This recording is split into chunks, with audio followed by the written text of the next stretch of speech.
Person at the Chevron Championship Media Center. I am pleased to be joined by former champ and major champion itself, Lexi Thompson. Lexi, welcome to the Chevron Championship. Thank you. The first time we're in Texas for this event, but just overall, what's it like to be ready for the first major of the season?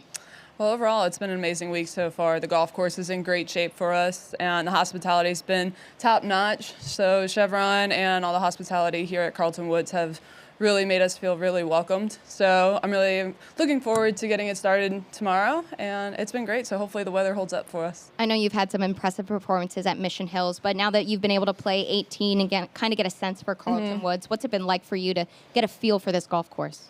It's definitely a major feel for this golf course. It's playing long, and it'll get windy. It's Texas, so it'll get windy out there and play difficult. So, and that's how a major should be. Yes, of course, I'm missing Palm Springs, but this is a very special place as well. So I think we're all looking forward to this week. And we talked a little bit with some of the past champions that have come in, but a lot of the legacy and tradition of this event have continued here in Texas, especially the Champions Dinner on Monday night. What were some of your favorite moments on Monday night?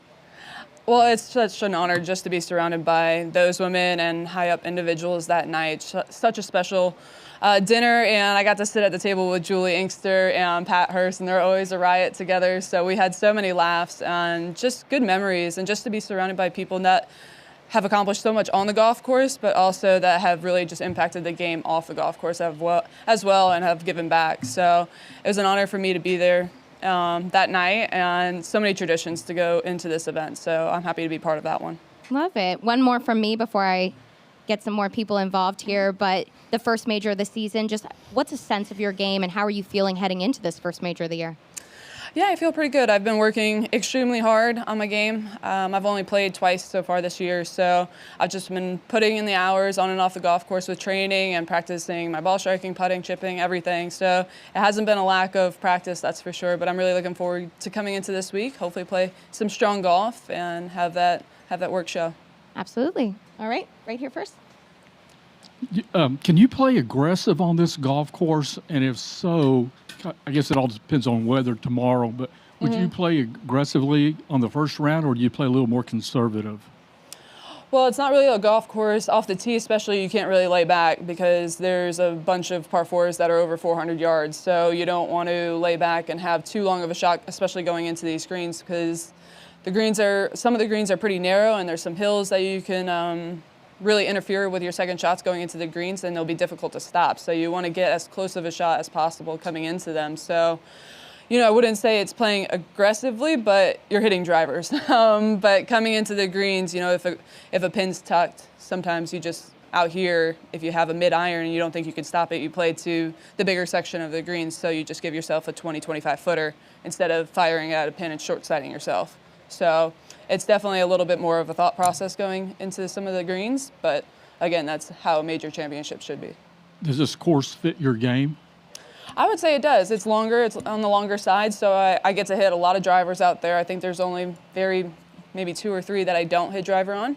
So I would say it sets up for me, but you have to hit the fairways. I mean, it's pretty demanding off the tee, but it's longer, so it's definitely a ball striker's golf course. Thank you. Yeah. Steve? I think a lot of people don't know that you're a gearhead. So tell us a little bit about the Bentley you got, and have you stretched to the limits of it? What was the first part? The Bentley. Tell us about the Bentley that you're driving, and did you test the limits of it a little bit? I just got it yesterday. I haven't floored it too much yet, but it's an amazing car. It's so luxurious and very fast. So Which one did you get? I got the sports car one. I didn't get an SUV. I don't know the brand, the type, but it's fast. That's all I know. Hey, Lexi, I noticed tape or something on your wrist there. Can you tell us what's going on there? Yeah, I've been hitting so many golf balls at home, and I've kind of, not gonna say injured, but it's hurting a little bit. But I've gotten it work done the last few days, and getting it taped up. So, but yeah, I think I just overworked it. It's nothing crazy severe, but it's there. But we'll see. Did that have anything to do with the strategy of your schedule, or I guess just how did you determine what you played in so far this year? No, this honestly just started about a week ago. Oh, okay. Just fairly new. I think it's just been the amount of practice that I've been putting in. I've been grinding, so probably just a matter of that. But I'm sure it'll be fine. All mindset. Thanks. Yeah. This is rare to have you only make one start on the LPG before a major. What was your thought process of only having one event so far this year? Just enjoying my life a bit more off the golf course. I've taken the off season, got to spend a lot of time with my family and friends, and just, I gave myself an extra month, basically. I played in Saudi Arabia early in the year and then played in Arizona, and just kind of spacing out my events, making sure I'm nice and healthy and not too tired for the events that I really want to play in and the golf courses that's set up for my game. Was there anything you were able to do away from the course that you otherwise would not have been able to?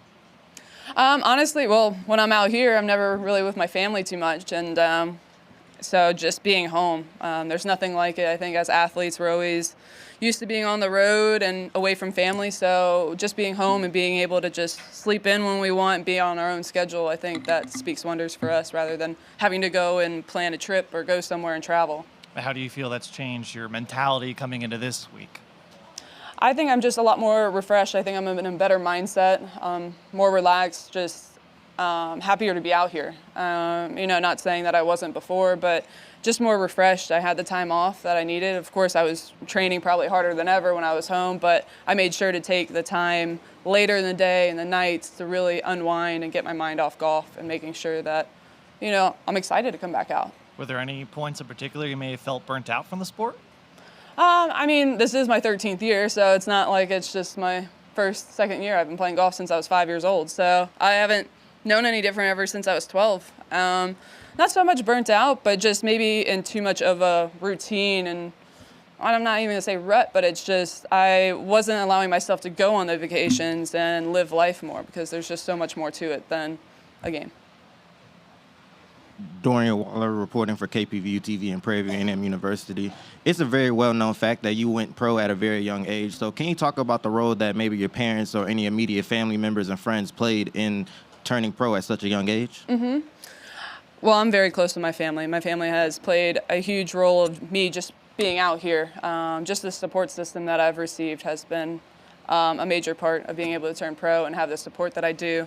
But when I was 12 years old, I knew I wanted to turn professional at a young age. I was like, all right. When I played my first Open at 12, I was like, all right, I'm going to work my butt off to be able to turn pro at 14 or 15 years old. And to be able to have the support that I did from my family and my small circle around me, it made me more reassured that I was able to make this decision, not only because of my talent, but I knew I had my team with me. And you're obviously chasing your second Chevron Classic Championship. So can you talk about what winning this illustrious championship will mean for you and your career? Winning this one would mean the world to me. It's such a high honor just to be able to win a major, but to be able to win the Chevron Championship with all the tradition and past champions behind it, there's nothing like it. There's a lot of traditions and history, and when I jumped into Poppy's Pond, it was such a special moment. I had my family there, but I know Chevron will do this tournament right here in Texas, and it will be top-notch. So I'm just going to take it one shot at a time and see where that takes me. Thank you. Yeah, thank you. Amy? Lexi, is there a certain point in your swing or certain shots that you hit that bother your wrist more than others? Today it was all right. The last few days, it's kind of the hinging on the way back and the release on the way through. Just kind of the pressure of putting my thumb on top of the club. But overall, it was better today, so hopefully it'll just slowly go away. You said that you've been grinding really hard in your time away from the tour. What specifically were you working so hard on? I would say my ball striking. I'm always working on my putting. I spend a few hours a day on that, but I think just the grinding on the range is a lot more that I've been doing the last few weeks. I'm just trying to get my ball striking consistent because I knew coming into this week I would have to be ball striking it very well. So I wanted to make sure of that. And like I said, putting's always top of the list, and I've worked on my chipping and putting hours a day. So. Yeah, you kind of had a trade-off of staying home, practicing more versus getting the reps on tour and the competitive kind of side of it. How would you then assess where your game is at coming into this first major of the year? Yeah, I would say it's in a good spot. I know that I've put in the hard work. There's still a few things that I'm, trying to get more and more consistent, but I think it's in a good spot. I just took the time off to make sure that I didn't go and throw myself in a tournament when I was working on something in my swing. Of course, there's times where you're like, all right, I have to test it and put it to the test, and that's this week. So we'll see. Yeah. Alasia Davis, Prairie View A&M University, KPVU TV.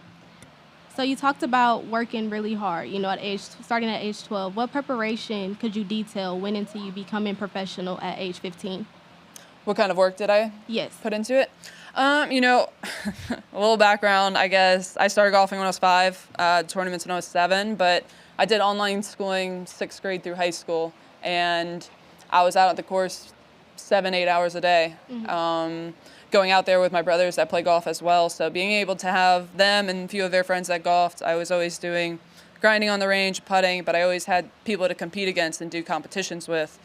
So that was like growing up, how I got to where I was at the age of 15, and always playing tournaments and playing in older age divisions, girls that were better than me, so I knew what I had to work on and what I had to improve on. So I always wanted a challenge. And after I turned pro, learning the golf courses out here and dealing with everything else that comes to it. But I would say besides that, I'm at the golf course from 7:38 in the morning till 2, and then I'm training another hour or 2, so. And then last question. With back injuries being so prevalent in the sport of golf, how do you maintain your health and, prevent those injuries? Like, do you do any special training or stretching by chance? Yeah, that's a great question. I do. I have a trainer in Jupiter, Colby Tellier, and I work with him 3-4 times a week, and we do a lot of balance and core work and lower body work, which is really important in the golf swing to build that foundation, and we make sure to do the right exercises for my golf swing, and making sure he'll always do an assessment on my body to make sure my weaknesses are what we work on, to making sure that they level out with my strengths. So it's always a matter of getting stronger and making sure that you're doing the right exercise with the proper form, and a lot of stretching. Okay. Thank you. Yeah, thank you. Gabriel Williams, Prairie View A&M, KPVU TV. With this being your 13th year, what's the difference in preparation that you take from your first year to now before big tournaments like this? That's another good question. I would say, my first year or 2 out before majors, I would say I probably grinded a lot more on the golf course and maybe tired myself out too much with the prep work, because of course majors are usually tougher golf courses and a lot more prep work is needed, but at the same time it's such a long week that you have to make sure that you're physically and mentally ready for the long 4 days. So really spacing out my practice into 3 practice days and not overdoing it. How are you mentally preparing for a tournament like this? Like pressure, expectations, does that play a part in how hard you train? Or? I would say pressure and expectations are at every tournament. But for me, it's just a matter of focusing on my own mindset and surrounding myself. Like this week, my family's here to support me. So just really being surrounded by them and having the love and support from the people that care about you is the most important part, and just not focus on the outside noise, because all I can do is come out here and do my best. That's all that matters. Thank you. Thank you. Janarius House, reporting for KPVU TV and Prairie View A&M University. I want to know, like months before, what were some things you have done to prepare for this particular tournament? For this particular tournament, well, it was a different golf course, so it was a bit different prep work, but this one, I would say, I've gotten a feel for it over the last 3 days, but really just making sure that my driver and my tee balls are intact, because the golf course is a longer golf course, so I have to make sure that my tee balls are spot on, giving myself the opportunity of a good shot coming into the greens. But besides that, I would say the prep work around the greens as well. They're very tough, so making sure I miss in the right spots and go for the whole locations that I can. Thank you. Yeah, thank you. All right. Thank you, Lexi. Have Thank a great you. one.